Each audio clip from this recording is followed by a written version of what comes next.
Hello বন্ধুরা, আসসালামু আলাইকুম। আপনারা সবাই কেমন আছেন? ইনশাল্লাহ আমি অনেক ভালো আছি।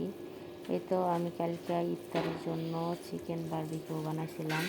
এখানে সব ধরনের মশলা আমি দিয়ে করে নিতেছি, মাইখা নিতেছি। এখানে রসুন, পেঁয়াজ, তারপর আদা, তারপর গরম মশলা, জিরার গুঁড়া, হলুদের গুঁড়া, মরিচের গুঁড়া সব কিছু দিয়ে আমি এখন চিকেনটা করে নিতেছি, মেখে নিতেছি। এটা সুন্দর করে করছি আমি। ফ্রিজিং চিকেন ছিল, তাই ফ্রিজিং চিকেন এগুলো রান্না করলে ভালো হয় না, এগুলা ফ্রাই করলেই অনেক মজা হয়।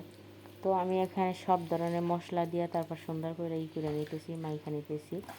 আসলে সুন্দর করে মশলাটা একটু আমি দুইটা নিছি, মশলাটা সেইটা নিছি আর কি। আদা রসুন এগুলা সেইটা নিলে হয় কি একটু আস্তে আস্তে থাকে, তো ভিতরে ঢুকাই দেওয়া যায়। আর মানে একটু সুন্দর একটা আসে, গ্রান আসে। তো আমি একে একে এখন এগুলার সব সুন্দর করে এখন মাইখা নেব। আর ওই চামড়াগুলো রাখার কারণ হয়েছে কি, এগুলোর ভিতরে মশলাগুলো ঢুকাই দেওয়া যায়।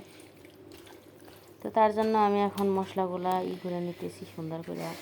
আর ঢুকাই দিতেছি। তো আমি তেল দিচ্ছি, আমার তেল গরম হয়ে গেছে।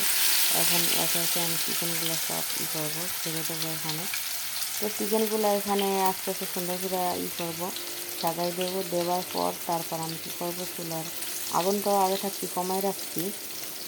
আর এটা হচ্ছে কি, আগুনটা একেবারেই কমাই দিতে হবে। তারপর একটা ঢাকনা দিয়ে ঢেকে দিতে হবে, কারণ ঢাকনা দিয়ে ঢেকে দিলে তারপর আস্তে আস্তে চিকেনটা সেদ্ধ হবে। আর চিকেনটার ভিতরে যত পানি আছে সব পানিগুলো বের হয়ে যাবে।